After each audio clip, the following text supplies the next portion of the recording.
오늘 같이 나눌 하나님 말씀 사도행전 13장 13절부터 41절까지 사도행전 13장 13절부터 41절까지 제가 봉독하도록 하겠습니다. 바울과 및 동행하는 사람들이 바보에서 배 타고 밤빌리아에 있는 버가에 이르니 요한은 그들에게서 떠나 예루살렘으로 돌아가고 그들은 버가에서 더 나아가 비시디아 안디옥에 이르러 안식일에 회당에 들어가 앉으니라. 율법과 선지자의 글을 읽은 후에 회당장들이 사람을 보내어 물어 이르되 형제들아 만일 백성을 권할 말이 있거든 말하라 하니 바울이 일어나 손짓하며 말하되 이스라엘 사람들과 및 하나님을 경외하는 사람들아 들으라. 이 이스라엘 백성의 하나님이 우리 조상들을 택하시고 애굽 땅에서 나그네 된 그 백성을 높여 큰 권능으로 인도하여 내사 광야에서 약 40년간 그들의 소행을 참으시고 가나안 땅 7 족속을 멸하사 그 땅을 기업으로 주시기까지 약 450년간이라. 그 후에 선지자 사무엘 때까지 사사를 주셨더니 그 후에 그들이 왕을 구하거늘 하나님이 베냐민 지파 사람 기스의 아들 사울을 40년간 주셨다가 패하시고 다윗을 왕으로 세우시고 증언하여 이르시되 내가 이새의 아들 다윗을 만나니 내 마음에 맞는 사람이라 내 뜻을 다 이루리라 하시더니 하나님이 약속하신 대로 이 사람의 후손에서 이스라엘을 위하여 구주를 세우셨으니 곧 예수라. 그가 오시기에 앞서 요한이 먼저 회개의 세례를 이스라엘 모든 백성에게 전파하니라. 요한이 그 달려갈 길을 마칠 때에 말하되 너희가 나를 누구로 생각하느냐? 나는 그리스도가 아니라 내 뒤에 오시는 이가 있으니 나는 그 발의 신발끈을 풀기도 감당하지 못하리라 하였으니 형제들아 아브라함의 후손과 너희 중 하나님을 경외하는 사람들아 이 구원의 말씀을 우리에게 보내셨거늘 예루살렘에 사는 자들과 그들 관리들이 예수와 및 안식일마다 외우는 바 선지자들의 말을 알지 못하므로 예수를 정죄하여 선지자들의 말을 응하게 하였도다. 죽일 죄를 하나도 찾지 못하였으나 빌라도에게 죽여달라 하였으니 성경의 글을 가르쳐 기록한 말씀을 다 응하게 한 것이라. 후에 나무에서 내려다가 무덤에 두었으나 하나님이 죽은 자 가운데서 그를 살리신지라. 갈릴리로부터 예루살렘에 함께 올라간 사람들에게 여러 날 보이셨으니 그들이 이제 백성 앞에서 그의 증인이라. 우리도 조상들에게 주신 약속을 너희에게 전파하노니 곧 하나님이 예수를 일으키사 우리 자녀들에게 이 약속을 이루게 하셨다 함이라. 시편 2째 편에 기록한 바와 같이 너는 내 아들이라 오늘 너를 낳았다 하셨고 또 하나님께서 죽은 자 가운데서 그를 일으키사 다시 썩음을 당하지 않게 하실 것을 가르쳐 이르시되 내가 다윗의 거룩하고 미쁜 은사를 너희에게 주리라 하셨으며 또 다른 시편에 일렀으되 주의 거룩한 자로 썩음을 당하지 않게 하시리라 하셨느니라. 다윗은 당시에 하나님의 뜻을 따라 섬기다가 잠들어 그 조상들과 함께 묻혀 썩음을 당하였으되 하나님께서 살리신 이는 썩음을 당하지 아니하였나니 그러므로 형제들아 너희가 알 것은 이 사람을 힘입어 죄사함을 너희에게 전하는 이것이며 또 모세의 율법으로 너희가 의롭다 하심을 얻지 못하던 모든 일에도 이 사람을 힘입어 믿는 자마다 의롭다 하심을 얻는 이것이라. 그런즉 너희는 선지자들을 통하여 말씀하신 것이 너희에게 미칠까 삼가라. 일러스되 보라 멸시하는 사람들아 너희는 놀라고 멸망하라. 내가 너희 때를 당하여 한 일을 행할 것이니 사람이 너희에게 일러줄지라도 도무지 믿지 못할 일이라 하였느니라 하니라. 아멘. 네, 이렇게 좀 긴 말씀을 읽었는데요. 우리 오늘 비시디아 안디옥에서 이 사도 바울의 이 전도에 대해서 우리가 같이 좀 살펴보도록 하겠습니다. 우리 13장 앞부분이죠. 13장 1절부터 우리 12절까지 사도 바울과 그리고 바나바가 구브로에서 복음을 전했습니다. 그래서 거기에서 구브로의 총독이었던 서기오 바울에게 복음을 전했고 그 서기오 바울이 복음을 듣지 못하도록 방해하던 이 마술사 엘루마를 영적으로 제압하고 그를 맹인이 되게 함으로 인해서 하나님의 증거와 능력을 보이고 이제 복음을 전했죠. 그 이후에 이들이 이 구브로를 떠나서 13절에 보시면 바보라는 이 그 구브로의 그 수도이죠. 거기에서 배를 타고 밤빌리아에 있는 버가로 가게 됩니다. 그래서 이 버가에서 요한이라고 하는 마가 요한이죠. 그가 떠나서 예루살렘으로 돌아가고 14절 15절에 보면 버가에서 더 나아가서 비시디아 안디옥이라는 곳에 이르러서 안식일에 그 회당에 들어가서 이제 사람들을 만나게 되죠. 그래서 13절부터 15절까지는 비시디아 안디옥까지의 이 간단한 여정을 이제 소개하고 있습니다.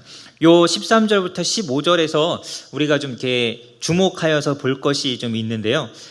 우선은 이 사도 바울이 여기서부터 이 선교의 주도권을 쥐고 이 선교를 하기 시작합니다. 그러니까 그 전까지는 바나바가 이 선교의 리더였습니다. 선교팀에. 그래서 우리 13장에서 봤지만 안디옥 교회에서 이 교사들, 안디옥 교회 리더들을 소개할 때 제일 먼저 등장하는 사람이 바나바였고 제일 나중에 등장하는 사람이 바울이었죠. 그리고 선교사를 파송을 할 때 13장 2절에도 보면 바나바와 사울을 따로 세우라라고 하면서 항상 바나바의 이름이 먼저 등장합니다. 그런데 이 13절부터는 이제 바울이 먼저 이름이 등장하기 시작하고 때로는 바나바의 이름은 등장하지도 않습니다. 그래서 13절에 보면 바울과 및 동행하는 사람들이라고 되어 있죠.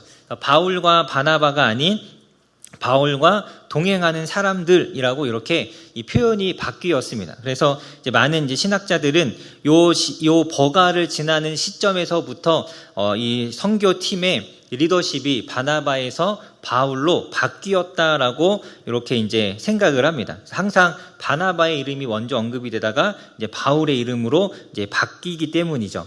어떠한 이유에 의해서 이 선교의 리더십이 바뀌었는지는 우리가 정확하게 그 이유는 알 수가 없습니다. 근데 분명한 건 이 사역하는 가운데 바나바가 이 리더십이 바뀐 이후에도 항상 계속 동행하는 모습으로 보았을 때 바나바도 자기보다 바울이 이 선교팀의 리더가 되는 것이 더 괜찮다라고 인정하고 동의했던 것 같아요. 그래서 그 이후에도 이제 계속 사역을 하게 되는데 이러한 리더십의 변화가 일어났음에도 불구하고 바나바나 바울 사이에 어떤 마찰이나 다툼의 모습을 찾아볼 수 없다라는 것이 굉장히 인상적이죠. 그래서 우리 이 사역의 주도권이 자신에게서 다른 사람에게로 넘어갔을 때 이러한 것에 대한 어떤 이 불편한 마음들 혹은 그 나를 대신하는 사람에 대한 혹은 이렇게 좀 시기하는 마음들 이런 마음들이 충분히 생길 수도 있는데 바나바는 리더의 자리에 있다가 이렇게 뒤로 물러나서 세워진 리더를 섬기고 그와 함께하여서 하나님의 사역을 이루어가는 것에 전혀 불편함이나 어려움이 없었죠. 바나바는 우리가 이제 그 이름의 뜻에서 아는 것처럼 그 위로의 사람이었잖아요. 그래서 그 이름에서 알 수 있는 것처럼 사람들을 격려하고 권면하고 위로하는 일을 참 잘하는 사람이었습니다. 그래서 그런 특성 때문인지 이 바울을 도와서 계속해서 이 사역들을 잘 감당하게 되죠. 아마 이 바나바의 이러한 특성과 또 사도 바울의 특성을 생각했을 때 바울이 이 선교팀의 어떤 리더가 되는 것이 더 잘 맞았을지도 모릅니다. 어쨌든 이렇게 바뀌었는데 이런 어떤 이 리더십의 변화와 또 자기의 자리를 내어준 이후에 보여지는 이 바나바의 모습들은 우리가 좀 배울 필요가 있는 모습이라고 우리 생각이 됩니다. 나보다 어떤 면에서 더 잘하는 것이 있는 사람, 그 자리에 더 합당한 사람에게 어떤 자리에 대한 미련 없이 욕심 없이 그것을 내어줄 수 있는 모습과 또 나 이후에 세워진 사람이지만 그 사람의 리더십을 생각하고 또 존중해주고 그것을 잘 따라가는 이러한 모습들은 사실 이제 우리에게 많이 필요한 모습 가운데 하나이죠. 그래서 많은 교회들이 이렇게 은퇴하신 올로 목사님과 새로 부임한 담임 목사님의 요 사이에 이러한 어떤 리더십의 이양이 잘 되지 않는 경우들이 많은 교회들에서 찾아볼 수 있습니다. 그래서 그것 때문에 교회가 어려움을 겪는 경우들도 있고 또 때로는 은퇴하신 장로님들과 심무하시는 장로님들 사이에 이 리더십이 잘 이양이 되지 않아서 여전히 불편한 어떤 관계에 있는 경우도 많이 있습니다. 그래서 그러한 것들을 생각할 때 나 다음에 이렇게 세워지는 사람을 존중하고 그 사람을 도와서 함께 협력하는 사람으로서 사역하는 이 바나바의 모습은 우리가 많이 배워야 하는 모습이라고 할 수 있습니다. 물론 바울도 이양받은 사람으로서 자기의 역할을 잘 했겠죠. 만약 바울이나 바나바나 둘 중에 한 사람이 굉장히 독선적이고 자기밖에 모르고 협력할 줄 모르는 사람이었다면 이 관계가 계속 유지되기는 굉장히 어려웠을 것입니다. 그래서 둘 다 굉장히 성숙한 인격과 믿음을 가지고 있었기 때문에 이런 아름다운 모습을 보여줄 수 있었던 것이죠. 그래서 우리가 뭐 이렇게 크게 중요한 건 아니지만 이런 어떤 이 다른 사람, 나를 대신하는 사람 혹은 어떤 리더의 자리에 있는 사람을 잘 돕고 그 사람을 따라주는 이런 태도들은 우리가 반드시 배워야 합니다. 두 번째로 우리가 이 비시디아 안디옥까지의 여정에서 좀 주목해야 될 두 번째는 이 13절에 있는 것처럼 요한이라는 사람, 이 마가 요한이죠. 이 바나바의 조카인데 이 마가 요한이 중간에 이 선교 여행을 포기하고 떠나갔다라는 사실을 우리가 좀 주목해서 볼 수가 있습니다. 그래서 이 마가라는 요한이 왜 이 버가에서 다시 예루살렘으로 돌아갔는지, 이 구브로에서 배를 타고 버가라는 곳에까지 갔는데 왜 거기서 다시 돌아갔는지는 정확한 이유는 알 수가 없습니다. 그래서 여러 이제 추측들을 하는데 이 선교 여행이 굉장히 이 마가에게는 힘들어서 이런 어떤 고생하는 것들을 해보지 않아서 돌아갔다, 힘들어서 돌아갔다라고 생각하기도 하고, 어떤 사람은 향수병 때문에 오랫동안 집을 떠나 있어서 향수병 때문에 돌아갔다. 또 어떤 사람들은 이 바나바가 리더의 자리에서 물러난 것이 이 바나바의 조카였던 이 마가 요한에게는 조금 마음에 들지 않아서 이것에 대한 불만을 품고 돌아간 것이 아닐까 생각하기도 합니다. 또 어떤 사람들은 이 마가 요한이 유대인이었기 때문에 이방인들에게 복음을 전하는 이런 모습과 또 그 전하는 방식이 어떻게 보면 보수적인 유대적인 신앙을 가진 이 요한에게는 받아들이기 힘든 일이어서 그래서 돌아갔다, 뭐 이렇게 생각하기도 합니다. 뭐 정확한 이유는 우리가 알 수가 없죠. 정확한 이유는 알 수 없지만 나중에 2차 선교 여행을 할 때 이 바나바는 이 마가를 데리고 다시 선교 여행을 떠나죠. 그러니까 또 다른 선교 여행에 도전하는 것으로 보아서 마가가 정확하게 왜 1차 선교 여행을 중간에 포기하고 돌아갔는지에 대해서는 우리가 그 이유를 다 알 수는 없습니다. 그래서 뭐 무책임하다거나 아니면 어떤 선교의 비전이 없었다거나 이런 것들을 우리가 함부로 이제 판단할 수 없는 것이죠. 근데 중요한 건 이 마가가 이 돌아간 것 때문에 나중에 이제 바나바와 바울이 다투게 됩니다. 2차 선교 여행을 갈 때 바나바는 마가를 데리고 가자라고 하고 바울은 안 된다, 중간에 포기하고 떠나간 사람을 신뢰할 수 없다라고 하면서 이 둘이 굉장히 심하게 다투어서 팀이 나누어지게 되는데, 그렇게 바울에게 실망을 주었던 이 마가라는 것, 요것은 우리가 좀 기억할 필요가 있습니다. 굉장히 바울에게 실망을 주었었는데, 그런데 더 나중에 가면 이 바울은 이 마가를 굉장히 사랑합니다. 그래서 우리 디모데후서 4장 11절에 보면 이 마가를 향해서 말하기를 나의 일에 유익한 사람이다, 하나님의 일을 하고 선교에 굉장히 유익한 일꾼이다라고 이야기하고, 골로새서 4장 10절에 보면 이 바울이 3차 전도 여행을 끝나고 로마 감옥에 갇혀 있을 때 마가도 바울과 함께 갇혀 있는 모습을 우리가 볼 수 있습니다. 그래서 아마 언제인지는 모르겠지만 2차 전도 여행은 바나바랑 함께 떠났기 때문에 3차 전도 여행에 동행하거나 중간에 합류해서 바울이 감옥에 갇힐 때까지 함께 했던 사람이 바로 이 마가 요한이라는 사람이죠.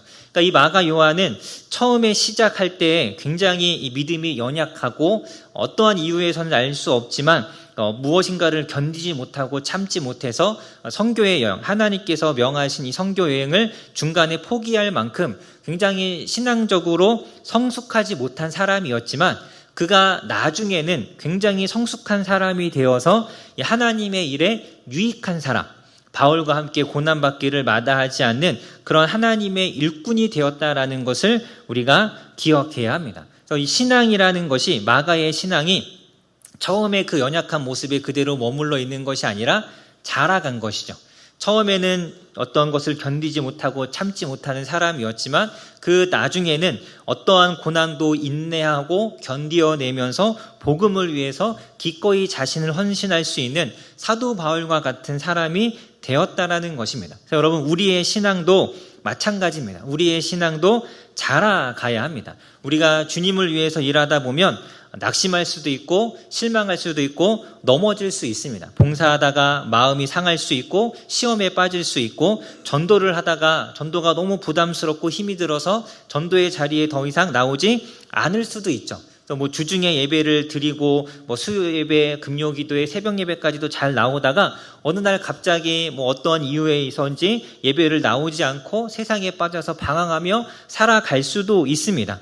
말씀을 공부하거나 기도 생활하는 것이 여전히 힘들 수도 있죠. 그러니까 처음에 우리가 이제 이런 낙심과 어떤 시험에 빠지고 이 신앙이 이렇게 단단하지 못해서 넘어지고 이러한 모습은 누구나 다 가질 수 있고 또 그럴 수 있습니다. 그런데 이제 중요한 것은 그러한 상태에 머물러 있지 않고 이 신앙이 자라가서 성숙해져야 한다라는 것이죠. 처음에는 약한 사람이었고 처음에는 잘 넘어지는 그러한 믿음을 가진 사람이었다 할지라도 나중에는 그 신앙이 자라서 단단한 이 신앙이 성숙한 사람이 되어야 합니다. 원래 내가 좀 이렇게 연약하고 내가 원래 좀 믿음이 좀 약했다라는 것은 이 하나님 앞에 핑계가 될 수 없죠. 처음엔 그럴 수 있지만 시간이 지나가면서 그 신앙은 자라가야 하는 것입니다. 우리 에베소서 4장 13절에 분명하게 말씀하죠. 그리스도의 장성한 분량에 이르기까지 자라가야 한다라고 이야기합니다. 그러니까 예수님과 같은 모습이 되기까지 내 신앙이 자라가는 것이 나의 신앙이 어떻게 보면 목표이어야 하고 그렇게 되기 위해서 우리가 힘써야 합니다. 디모데전서 4장 15절에서도 보면 전심전력하여서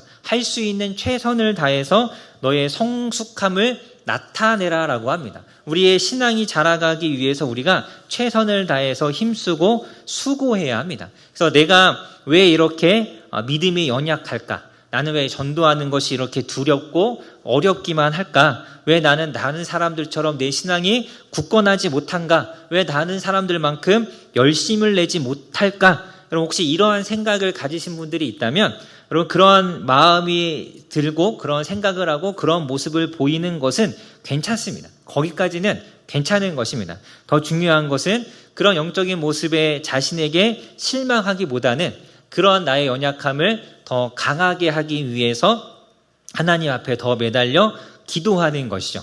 더 열심히 하나님을 붙잡아서 이 신앙이 자라가도록 힘쓰는 것이 중요한 것입니다. 그래서 여러분, 우리가 이 낙심이 될 때 혹은 이렇게 마음이 지치고 힘들 때 주저앉아 있을 것이 아니라 어떻게든 다시 일어서기 위해서 힘써야 합니다.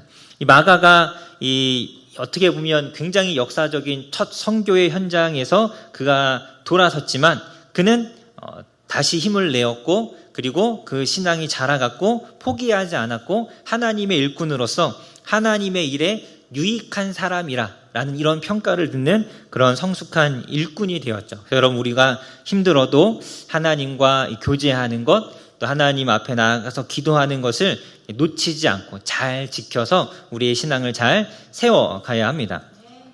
물론 이제 이 1차 전도 여행에 끝까지 함께하지 못한 것은 사실 너무 아쉬운 일이죠. 굉장히 역사적인 순간이잖아요. 하나님께서 직접 말씀하셔서 처음으로 이 이방인을 향해 선교 여행이라는 것을 시작한 그 첫 사역인데 이 역사적인 순간에 중간에 이것을 포기함으로 인해서 이것을 끝까지 함께하지 못했다라는 것은 굉장히 마가의 입장에서 이 마가라는 요한의 입장에서 굉장히 아쉬운 일이죠. 이렇게 아쉬운 일이 있을 수가 없습니다. 그래서 이미 이 선교 여행을 시작하면서 구브로라는 곳에서 이 하나님의 역사와 능력을 경험했죠. 마술사 일루마가 맹인이 되고 믿지 않았던 사람들이 예수님을 믿는 놀라운 능력을 경험했음에도 불구하고 그럼에도 불구하고 남아있는 사역에 대한 기대감보다는 자신의 힘듦과 또 자신의 약함 때문에 이것을 포기했다라는 것은 굉장히 아쉬울 수밖에 없는 것입니다. 아마 그가 이 1차 선교 여행을 끝까지 함께 했다면 그는 훨씬 더 어떻게 보면 더 큰 일꾼으로서 혹은 더 많은 하나님의 이 역사를 이루는 그런 하나님의 사람들이 되었을 수도 있습니다. 물론 이제 나중에도 그 충분히 훌륭한 일꾼이 되었지만 어찌됐든 그는 굉장히 좋은 기회를 놓쳐버린 것입니다. 그래서 여러분, 우리도 이러한 것들을 생각해야 합니다. 하나님을 위해서 일하고 수고할 때 좋은 기회, 하나님의 능력을 경험할 수 있고 하나님의 역사를 볼 수 있는 좋은 기회들을 놓치지 않아야 합니다. 그러니까 하나님을 위해서 무엇인가를 할 때 중간에 포기하지 않는 것도 사실은 굉장히 중요한 것입니다. 그러니까 전도의 자리에 내가 얼마든지 나갈 수 있는데 그냥 마음의 부담감 때문에 나가기를 이렇게 포기하고 나가지 않는다면 충분히 할 수 있는 것이지만 내가 하지 않는 것이죠.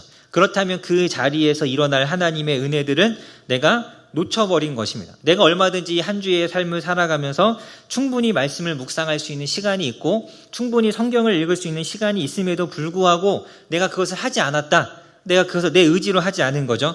그렇다면 그 시간을 통해서 내가 받아야 될 그리고 받을 수 있었던 은혜들을 놓쳐버린 거죠. 이러한 것에 대한 이 아쉬움과 이 안타까움이 우리에게도 있어야 합니다.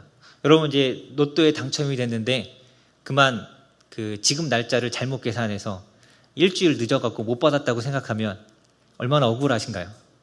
별로 안 억울하신가요? 네. 뭔가 내가 이렇게 받아야 될 게 있는데 그걸 내가 받지 못했다면 너무 아쉽잖아요. 그래서 별로 로또가 이렇게 현실성이 없나요? 로또에 한 3억 정도 당첨됐는데 날짜를 놓쳐서 못 받았다면 너무 억울하잖아요. 그런 내가 당연히 하나님 앞에 받아야 될 은혜가 있고 이 자리에서 하나님께서 보여주실 분명한 준비되고 예비된 역사들이 있을 텐데 이것을 내가 중간에 스스로 포기함으로 인해서 놓치는 일이 없도록 우리가 항상 조심해야 합니다. 그래서 조금 힘들어도 잘 참고 견디는 것, 특히 그냥 견디기만 하는 것이 아니라 하나님 앞에 기도하면서 믿음으로써 어떤 하나님의 일하심에 대한 이 기대감을 갖는 건 굉장히 중요한 일입니다. 그래서 여러분, 이 본인의 신앙, 내가 얼마나 하나님의 은혜를 경험하며 살아갈 것인가, 얼마나 이 하나님의 역사를 경험하며 살아갈 것인가는 본인에게 달려있는 것입니다. 내가 할 수 있을 때 하지 않는다면 경험할 수 없는 것이고 내가 끝까지 힘을 내어서 최선을 다한다면 또 하나님의 놀라운 일들을 경험할 수 있는 것이죠. 그래서 본인에게 달려있는 것이고 마치 그런 의미에서 반대로 이야기하면 아무리 주변의 사람들이 도와주고 격려해주고 같이 기도해주고 자주 찾아서 이 신앙을 권면해도 본인이 그것을 거부한다면 사실 방법이 없죠. 본인이 마음이 돌아서서 본인이 마음의 문을 열지 않는다면 하나님의 역사를 우리가 아무리 옆에서 도와주려고 해도 경험할 수 없습니다. 그래서 자기가 어떻게 하느냐가 중요한 것입니다. 그래서 우리의 신앙은, 자기의 신앙은 자기의 책임이라는 것, 결국은 나와의 싸움이라는 것을 우리가 잊지 않아야 하고 항상 이 하나님을 만나는 자리, 또 하나님의 일들을 하는 자리를 우리가 놓치지 않도록 우리가 이것들을 잘 지켜나가야 합니다. 그래서 여러분, 이 영적인 싸움을 잘 싸워서 신앙을 지킬 뿐만 아니라 하나님의 놀라운 일들을 경험하며 살아가실 수 있기를 간절히 소망합니다. 이 바나바와 바울도 가만히 보면 이 마가라는 어떻게 보면 이 중요한 사람, 이 사람이 중간에 포기하고 돌아갔습니다. 여러분, 3명이서 일하고 있는데 갑자기 한 명이 삐져갖고 뛰쳐나가면 분위기가 어떻죠? 싸하잖아요. 이렇게 요즘 말로 분위기가 싸하고 안 좋은 거죠. 그리고 남아있는 2 사람도 굉장히 기운이 빠질 수밖에 없습니다. 뭔가 이렇게 같이 해왔고 하나님의 역사를 분명 보고 있었는데 이러한 어떤 시련이 있을 때, 이런 어려움이 있을 때 굉장히 힘이 빠지고 기운이 빠져서 이런 생각을 할 수 있습니다. 이게 우리가 하는 것이 하나님의 뜻이 아닌가? 하나님이 원하시는 것이 아닐까라는 이러한 생각도 할 수 있잖아요. 그래서 어떻게 보면 이건 하나님의 뜻이 아닌가 보다 하고 포기할 수도 있는데 바나바와 바울은 그러지 않았습니다. 그들은 한 명이 이탈하는 굉장히 안타까운 이런 일이 있었지만 그럼에도 불구하고 자신들이 가야 할 곳으로 가서 복음을 전하는 이 하나님께서 명령하신 이 선교의 여행을 끝까지 다 완수해냅니다. 여러분, 우리가 이 주위의 사람들에게 흔들리지 않고 휘둘리지 않고 하나님께서 주신 이 사명을 하나님께서 맡기신 일들을 끝까지 잘하는 것이 굉장히 중요합니다. 이렇게 같이 이렇게 여러 사람들과 같이 일을 하다 보면 사람에 의해서 우리가 영향을 받을 때가 굉장히 많습니다. 누군가에 의해서 시험에 들 때가 있고, 누군가 때문에 낙심할 때도 있고, 누군가가 너무 싫어서 함께하는 것이 괴로울 수도 있고, 여러 가지 이런 많은 어려움들이나 이런 어떤 곤란한 상황들이 생길 수 있는데, 이러한 문제 때문에 하나님의 일을 놓쳐서는 결코 안 되는 것이죠. 그러한 힘든 일이 있어도 그것들을 잘 이겨내서 하나님 말씀을 따라 살아가야 우리가 하나님의 역사와 하나님의 능력을 경험하고 쓰임받는 삶을 살아갈 수 있습니다. 그래서 사람이 어떠냐, 우리의 형편이 어떠냐가 중요한 것이 아니라 하나님의 뜻이 어디에 있느냐, 하나님이 정말 무엇을 원하시느냐, 이것을 아는 것과 확신하는 것이 굉장히 중요한 일입니다. 그래서 여러분, 우리가 사람에게 휘둘리지 않아야 합니다. 그래서 교회 다니다가 사람 때문에 시험 들어서 교회를 떠나는 사람, 제가 여러 번 말씀드렸죠. 이거는 정말 본인에게 안타까운 일이라고. 사람 때문에 실망하면 그 사람하고만 어떻게 좀 하면 좋을 텐데 하나님과의 관계도 끊어버리는 건 결국은 본인의 손해이죠. 그래서 바울과 바나바는 그러지 않았습니다. 자신들이 해야 할 일을 잘 지켜나갔던 것이죠. 그래서 이런 어떤 이 내게 주어진 것들, 사람이 휘둘리지 않도록 우리가 항상 잘 살펴야 합니다.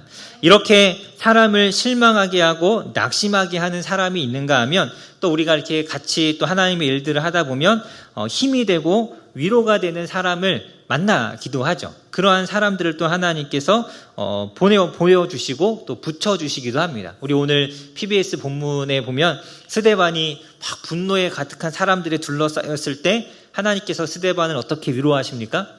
하늘을 열고 자신을 직접 보여주시잖아요.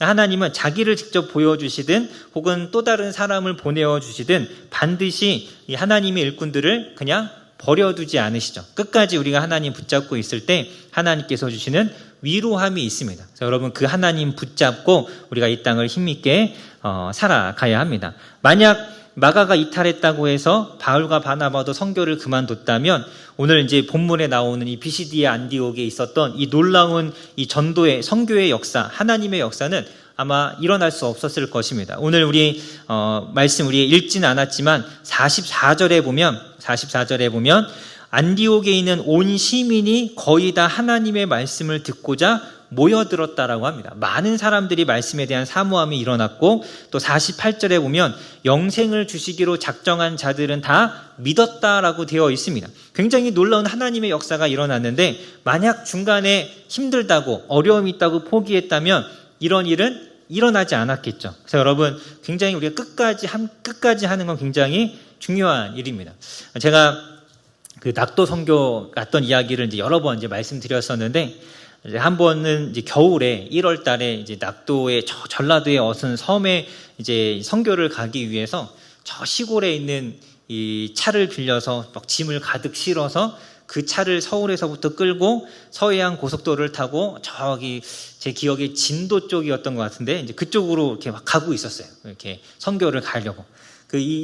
저희가 이제 그 이동할 수단이 없어서 요 승합차도 저쪽 그 전라도 어딘가에서 사역하시는 작은 교회에서 저희가 빌린 거였거든요. 그걸 빌려서 여기 서울까지 끌고 와서 짐을 가득 실어서 이제 끌고 내려가서 이제 사역이 끝나면 그 차는 다시 돌려드리고 이제 버스 타고 올라오려고 이제 그렇게 가고 있었는데, 그날이 이제 겨울이어서 갑자기 이렇게 밤에, 저희 이제 항상 밤에 출발을 했었는데 밤에 운전하고 가는데 눈이 내리기 시작하더라고요.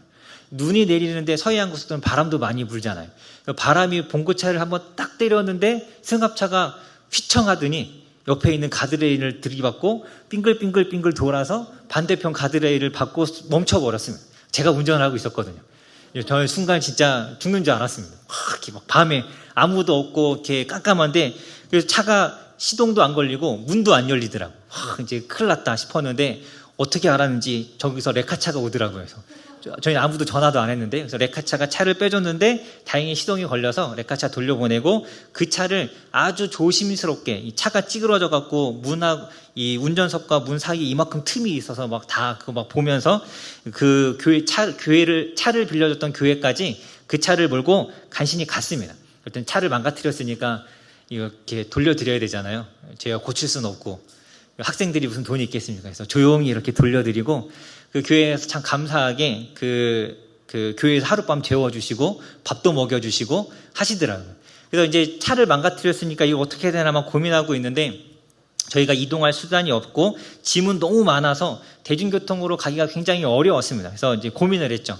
이 선교를 계속 갈 거냐 아니면 여기에 남아서 어쨌든 이 교회 차도 망가뜨렸고 여기까지 왔는데 작은 시골 교회였거든요. 이 교회 그 목사님이 어차피 이렇게 된 거 여기 남아서 선교학교나 하라고 하시더라고요. 그래서 남아서 여기서 선교학교를 할 것인가, 뭐가 하나님의 뜻이냐 막 우리끼리 막 고민하고 있는데 저는 이제 운전하는 사람이었고 제 이제 2년 후배가 그 선교팀의 리더였는데 이 친구가 막 계속 기도하더니 아무래도 그래도 가야겠다고.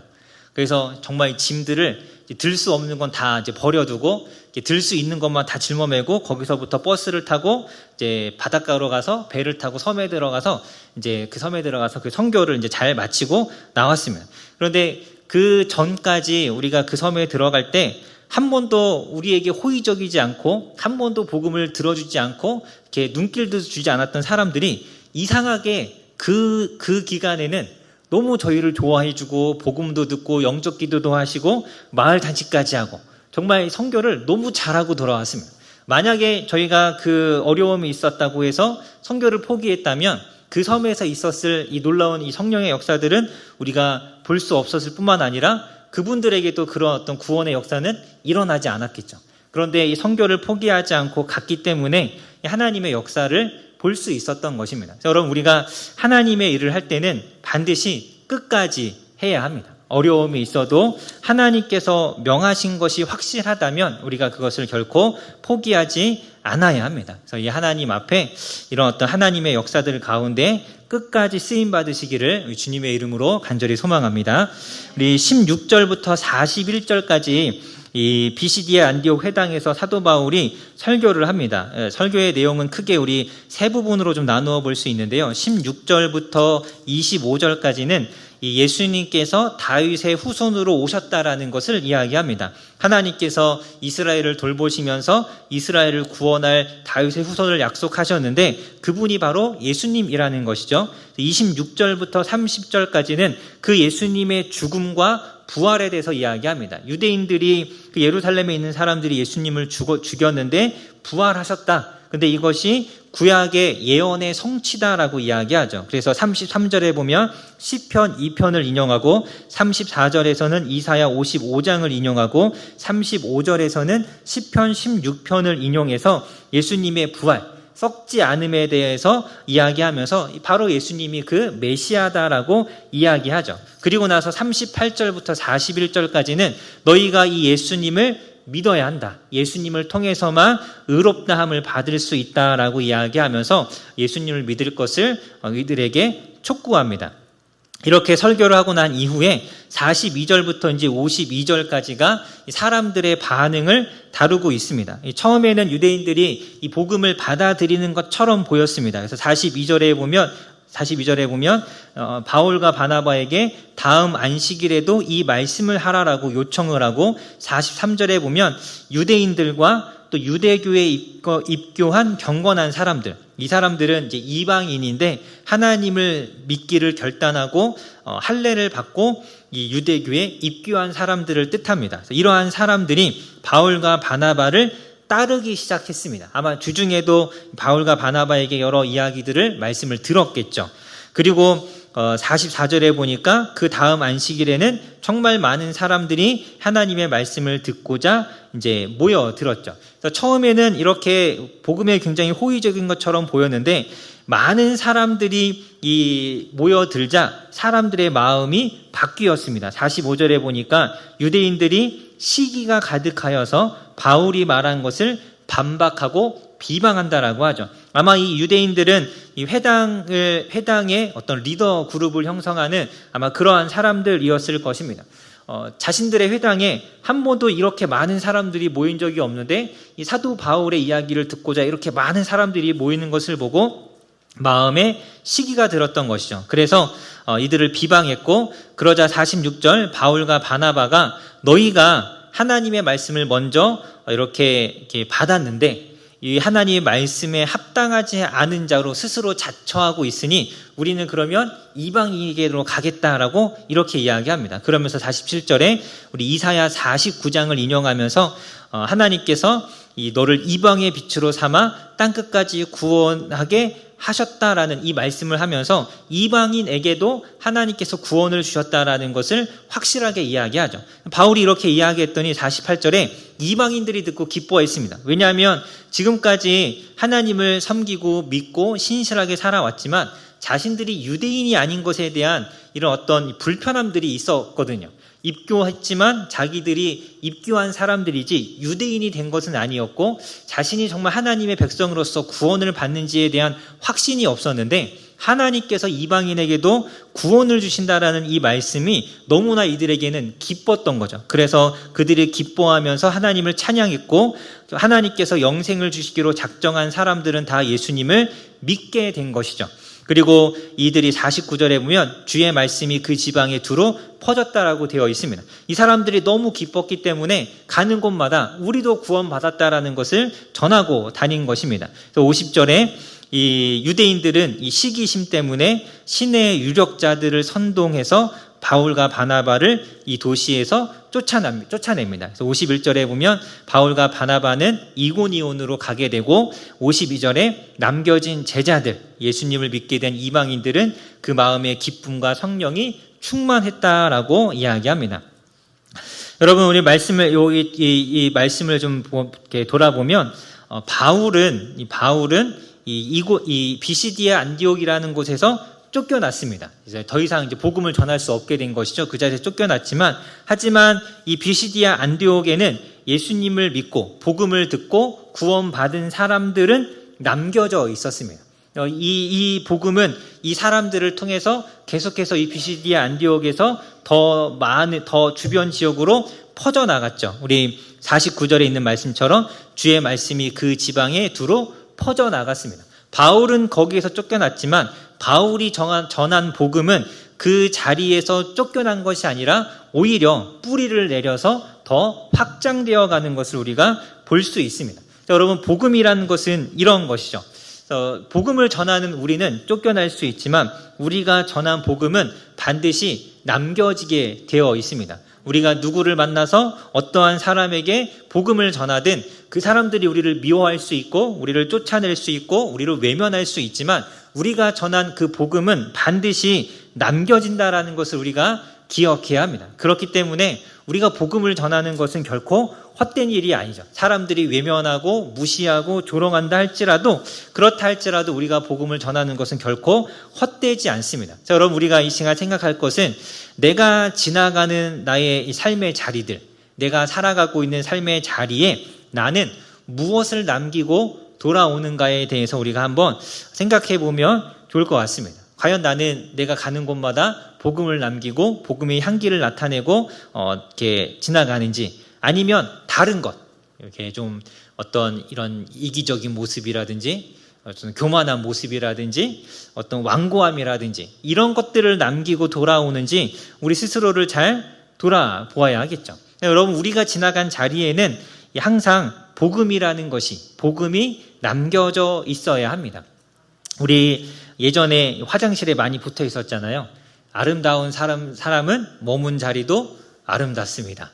이제 제가 이거 찾아봤더니 시가 있더라고요. 시가. 당신이 머문 자리는 아름답습니다라는 시가 있더라고요. 몰랐는데 그 시 때문에 이런 문구가 나온 건지 정확하게 모르겠지만 이게 좀 이렇게 약간 지저분한 자리, 사람들이 쓰레기 많이 버리고 가는 자리 이런 걸 이렇게 붙여서 이렇게 좀 이렇게 사람들이 보게 했던 그런 때가 있었죠.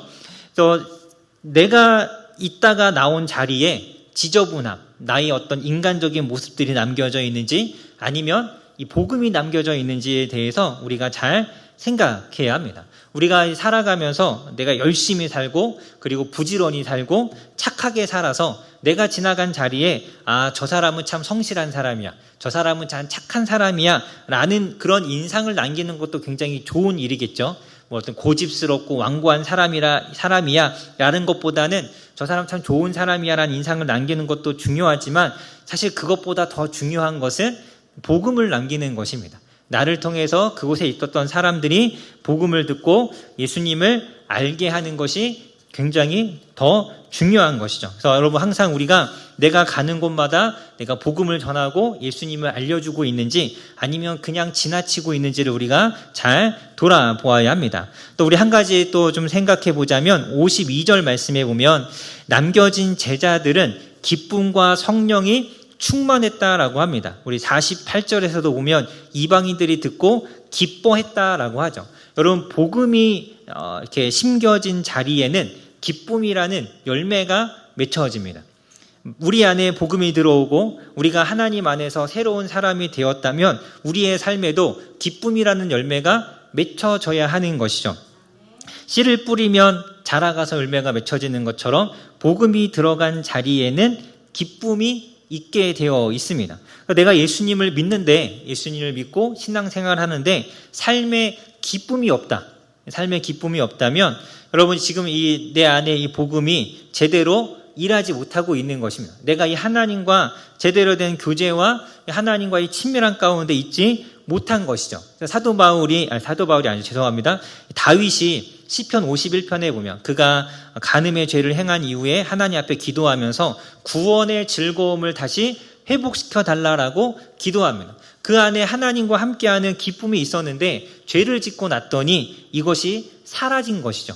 그래서 그가 그것의 회복을 위해서 하나님 앞에 기도하죠. 여러분 우리 안에 복음이 심겨지고 내가 하나님의 사람이 되고 하나님의 자녀가 되어서 살아갈 때 우리 안에는 기쁨이라는 것이 있습니다. 그런데 이것을 우리의 어떤 죄와 여러 가지 환경에 우리가 눌려서 이것을 잃어버리는 경우들이 있죠. 그러지 않도록 우리가 힘써야 합니다. 정말 이 하나님과 좋은 관계, 친밀하고 굳건한 관계에 있다면 우리는 날마다 기뻐하며 살아갈 수밖에 없습니다. 그래서 여러분 우리가 이 스스로를 잘 이렇게 돌아보면서 내가 지금 기뻐하며 살아가고 있는지 아니면 여러 가지 환경이나 상황을 보면서 근심하고 염려하고 있는지를 잘 살펴야 합니다. 내 마음에 기쁨이 없다면 하나님과의 관계가 좀 굉장히 좋지 않다라는 신호인 거죠. 이것을 통해서 내가 정말 신앙생활을 잘 하고 있는지 그렇지 않은지를 우리가 잘 판단해야 합니다. 그래서 하나님 안에 있는 사람, 복음 가운데 역사하고 일하는 사람 안에는 반드시 기쁨이 있습니다. 여러분의 삶에도 기쁨이 있으십니까? 네, 이 기쁨이 충만해야 합니다. 내가 이 기쁨을 잃어버렸다면 이것이 신호이죠, 신호. 지금 빨리 하나님 앞에 가서 기도하라는 신호입니다. 말씀을 붙잡고 읽어야 한다라는 신호이고 하나님 앞에 엎드려서 간구해야 한다라는 신호이죠. 그래서 이 기쁨을 우리가 잘 살펴야 하고 우리 오늘 이제 PBS 본문인데 스데반을 보면 그는 자신을 향해 돌을 던지는 사람들을 보면서 근심하거나 두려워하거나 염려하지 않습니다. 그럼 굉장히 평안하게 그 사람들을 위해서 기도하잖아요. 다들 한번 보셨죠? 그런 어떤 이 평안과 이런 안정과 기쁨이라는 것이 스데반이 그런 어떤 위험한 순간 돌에 맞고 이 스데반이 이 성전에서부터 성 밖으로 끌려 나가는 동안 얼마나 많이 힘들었겠습니까? 그 질질 끌려가는 그 순간에도 그리고 끌려가서 돌에 맞는 그 순간에도 그가 평안할 수 있었던 이유는 그가 하늘이 열리고 그 보좌에 계신 예수님을 보았기 때문이잖아요. 하나님과 함께하는 사람에게는 반드시 기쁨이 있고 평안이 있습니다. 여러분 이런 어떤 이 하나님께서 주시는 하나님으로부터 오는 이 기쁨이라는 것을 우리가 누릴 수 있어야 합니다. 여러분 이것들 여러분이 많이 누리실 수 있기를 소망합니다. 아직 이런 것을 경험해 보지 못했다면 여러분 우리가 좀 간절히 기도해야겠죠. 이런 기쁨을 달라고 기도해야 될 것이고 이런 기쁨이 있다면 이것을 빼앗기지 않도록 우리가 우리의 어떤 죄와 우리 악한 마음으로 이것을 빼앗기지 않도록 우리 이것을 굳게 붙잡기 위해서 힘써야 합니다. 특히 우리 시편 19편에 보면 하나님의 말씀이 우리의 마음을 기쁘게 한다라고 하죠. 날마다 이 말씀 붙잡고 하나님 안에 살아가면서 하나님이 주시는 이 구원의 기쁨, 이 복음의 기쁨을 누리며 살아가시기를 주님의 이름으로 간절히 소망합니다.